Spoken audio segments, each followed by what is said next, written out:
Hello everyone, my name is Raviteja. I'm health and wellness coach. So ఈ వీడియోలో మనము మనకున్న డైజెషన్ కి, మనకు వస్తున్న లైఫ్ స్టైల్ ఇష్యూస్ అంటే ఒబెసిటీ అవ్వచ్చు, థైరాయిడ్, డయాబెటీస్, బీపీ, ఆర్థరైటిస్, వీటన్నిటికీ మనకున్న డైజెషన్ కి, ఈ రెండింటికి ఉన్న కనెక్షన్ గురించి ఈ వీడియోలో డిస్కస్ చేద్దాం. Okay, so I hope my screen is visible. So let's see the gut connection. Gut in the sense, మన ఎంటైర్ మనం ఫుడ్ తిన్న దగ్గర నుంచి ఆ ఫుడ్ బయటికి వెళ్ళే వరకు ఈ ఎంటైర్ కనెక్షన్ ని మనం గట్ అనమాట అంటాం అనమాట. సో ఈ గట్కి మనకున్న లైఫ్ స్టైల్ ఇష్యూస్ గురించి బ్రీఫ్ గా మనం డిస్కస్ చేద్దాం. సో ఫస్ట్ థింగ్ ఏమవుతుందంటే, ఎప్పుడైతే సరే మీ డైజెషన్ మంచిగా లేనప్పుడు మీరు తింటున్న ఫుడ్ ఏదైతే ఉందో అది ప్రాపర్ గా బ్రేక్ డౌన్ అవ్వదు అనమాట. మీ లార్జ్ ఇంటెస్టైన్ లో, మీకు స్టమక్ లో బ్రేక్ డౌన్ అవ్వదు. ఎప్పుడైతే బ్రేక్ డౌన్ అవ్వదో మీ బాడీ అబ్జార్ప్షన్ తగ్గిపోద్ది. ఫర్ ఎగ్జాంపుల్, మీరు ప్రోటీన్ తిన్నారనుకోండి. మీరు ప్రోటీన్ తిన్న తర్వాత ఆ ప్రోటీన్ బాడీ అబ్జర్వ్ చేసుకుంటే కదా మన బాడీకి ఆ ప్రోటీన్ యూజ్ అవుద్ది. మన డైజెషన్ ప్రాపర్గా లేనప్పుడు ఆ అబ్జార్ప్షన్ అనేది ఉండదు అనమాట ప్రాపర్గా. ఎప్పుడైతే అది ఉండదో, మనం తింటున్న ఎంత హెల్దీ ఫుడ్ అయినా సరే ఆ అబ్జార్ప్షన్ లేనప్పుడు మన బాడీలో న్యూట్రియంట్ డెఫిషియన్సీ అనేది ఆటోమేటిక్గా ఫామ్ అయిపోతుంది. ఎప్పుడైతే అది ఫామ్ అవుతుందో మన బాడీ లో ఎనర్జీ కానీ, పూర్ ఇమ్యూనిటీ కానీ, అండ్ స్లో హీలింగ్, అంటే ఈ బాడీ మీద ఇంపాక్ట్ చూపిస్తుంది అనమాట with different health issues. So nutrient absorption ఉండాలంటే ఖచ్చితంగా మన గట్ అనేది చాలా హెల్తీగా ఉండాలి. ఓకే, అండ్ సెకండ్ థింగ్ వచ్చేసి టాక్సిన్స్ అనేవి బిల్డప్ అయిపోతాయి. సో ఎప్పుడైతే మీకు గట్ హెల్త్ మంచిగా లేదో, యూనో ఈ అన్డైజెస్టెడ్ ఫుడ్ అనేది గట్ లోనే ఉండిపోద్ది అనమాట. అండ్ దానివల్ల ఏమవుతుంది, చాలా టాక్సిన్స్ ఫామ్ అవడము, బ్లోటింగ్ రావడము, గ్యాస్ ఫామ్ అవడము, అండ్ అది ఆర్గాన్ మీద స్ట్రెస్ పడడము, like it affects liver, skin, brain function, వీటన్నిటి మీద కూడా దిస్ టాక్సిన్స్ బిల్డప్ అయినప్పుడు ఇది ఎఫెక్ట్ చేస్తుంది అనమాట. దీనికి కూడా రూట్ రీజన్ ఏంటి, మన డైజెషన్, మన గట్ ప్రాపర్ గా లేకపోవడం. ఓకే, అండ్ నెక్స్ట్ వచ్చేసి ఇన్ఫ్లమేషన్ రావడము. సో ఎప్పుడైతే ఆ టాక్సిన్స్ అలా ఉండిపోతాయో దానివల్ల గట్ ఇరిటేషన్ రావడము. ఎప్పుడైతే గట్ ఇరిటేషన్ వస్తుందో మనకి కంటిన్యూస్ గా మోషన్స్ అవ్వడము, and chronic conditions like arthritis, skin problems, psoriasis, అంటే ఆటో ఇమ్యూన్ డిసీజెస్ అంటాం కదా.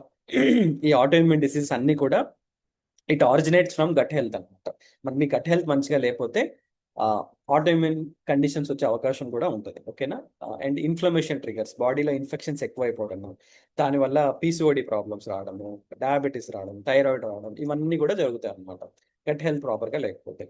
అండ్ ఈ గట్ బ్రెయిన్ కనెక్షన్ అనేది చాలా ఇంపార్టెంట్ కనెక్షన్ బాడీలో. ఎందుకంటే సెరటోనిన్ అంటే హ్యాపీ హార్మోన్. ఓకేనా, సో ఈ సెరటోనిన్ అనేది ఆ, అది గట్లో మేడ్ అవుద్ది కానీ బ్రెయిన్లో మేడ్ అవ్వదు అనమాట. అందుకే లైక్ మీరు అబ్జర్వ్ చేయండి, ఎప్పుడైనా సరే మీరు ఒక హెల్దీ ఫుడ్ తిన్నప్పుడు ఆటోమేటిక్గా మీ బాడీ అనేది, మీ బ్రెయిన్ అనేది చాలా పీస్ఫుల్గా ఉంటుంది, స్ట్రెస్ లేకుండా ఉంటుంది. బట్ ఎప్పుడైనా సరే మీరు అన్హెల్దీ ఫుడ్ తిన్నా, ఈ షుగర్ తిన్నా, రిఫైన్డ్ కార్బోహైడ్రేట్స్ తిన్నా, ఆటోమేటిక్గా బాడీ మొత్తం లెథార్జీగా అవ్వడము, బద్ధకంగా అవ్వడము, నిద్ర రావడము, లేదంటే నీరసంగా ఉండటము, ఎనర్జీ క్రాషెస్ జరగటం, ఇవన్నీ జరుగుతాయి అనమాట. ఇవన్నీ ఎందుకు జరుగుతున్నాయంటే there is a connection between మన బ్రెయిన్ అండ్ మన గట్. ఈ రెండింటికి స్పైన్ దగ్గర నుంచి దెర్ విల్ బి కనెక్షన్ అనమాట. దాన్నే వేగస్ నర్వ్ అంటాం. ఈ కనెక్షన్ అనేది 24/7 ఉంటుంది. అంటే మీరు ఏమి తిన్నా సరే అది మీ బ్రెయిన్ ని ఇంపాక్ట్ చేస్తుంది, పాజిటివ్ ఆర్ నెగిటివ్ వే. మీరు హెల్దీ ఫుడ్ తింటే అది పాజిటివ్గా ఇంపాక్ట్ చేస్తుంది, అన్హెల్దీ ఫుడ్ తింటే నెగిటివ్గా ఇంపాక్ట్ చేస్తుంది అనమాట. So that's a strong connection we have.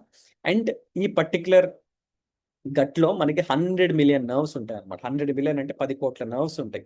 So అందుకే గట్ని మనం సెకండ్ బ్రెయిన్ అంటాం. ఫస్ట్ బ్రెయిన్ ఇది, సెకండ్ బ్రెయిన్ ఇది అనమాట. అంటే ఈ గట్లో చాలా పవర్ఫుల్ మెకానిజమ్స్ ఉంటాయి అనమాట.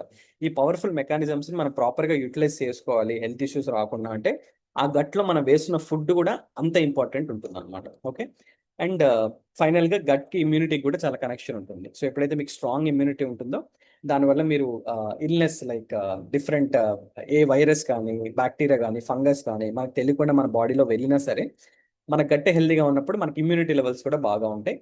At the same time good bacteria అనేది బాగా ఫామ్ అవుతుంది అనమాట. ఎప్పుడైతే గుడ్ బ్యాక్టీరియా ఫామ్ అవుతుందో, జనరల్గా ఇప్పుడు మీరు కోవిడ్ టైంలో చాలా మంది అబ్జర్వ్ చేయండి, చాలా ఎఫెక్ట్ అయిన వాళ్ళు వాళ్ళ గట్ హెల్త్ మంచిగా లేని వాళ్ళు ఎఫెక్ట్ అయ్యారు అనమాట. ఎందుకంటే ఆ, వాళ్ళ డైజెస్టివ్ సిస్టంలో గుడ్ బ్యాక్టీరియా లేదు, బ్యాడ్ బ్యాక్టీరియా ఎక్కువ ఉందన్నమాట. సో దానివల్ల వాళ్ళ ఇమ్యూనిటీ కూడా చాలా తక్కువ ఉంటుంది. ఓకేనా, అండ్ గట్ బ్యారియర్ అంటాం అనమాట. So 70% of immune cells gut lining అంటే ఈ large intestine, small intestine linings ఉంటాయి కదా, ఈ లైనింగ్స్ లోనే చాలా ఇమ్యూన్ సెల్స్ ఉంటాయి. అవి ప్రాపర్ గా లేనప్పుడు ఏమైందంటే లీకీ గట్ అంటాము. మన ఫుడ్ అనేది బ్లడ్ లోకి వెళ్ళిపోద్ది, దానివల్ల ఆటో ఇమ్యూన్ కండిషన్స్ వచ్చే అవకాశం ఉంటుంది. ఓకేనా? So this is a brief connection between life style issues and digestion. So it's very important to have a good digestion, so that మనకి ఫ్యూచర్లో లైఫ్ స్టైల్ ఇష్యూస్ రాకుండా ఉండటానికి. ఓకేనా? సో మీ ఫ్యామిలీలో, ఫ్రెండ్స్లో ఎవరైనా సరే ఇట్లా క్రానిక్ హెల్త్ ఇష్యూస్ సఫర్ అవుతుంటే they can fill the form in the description below and they can connect with me one on one. Okay, so that's it from my end. And రేపు ఇంకొక వీడియోతో welcome. Thank you.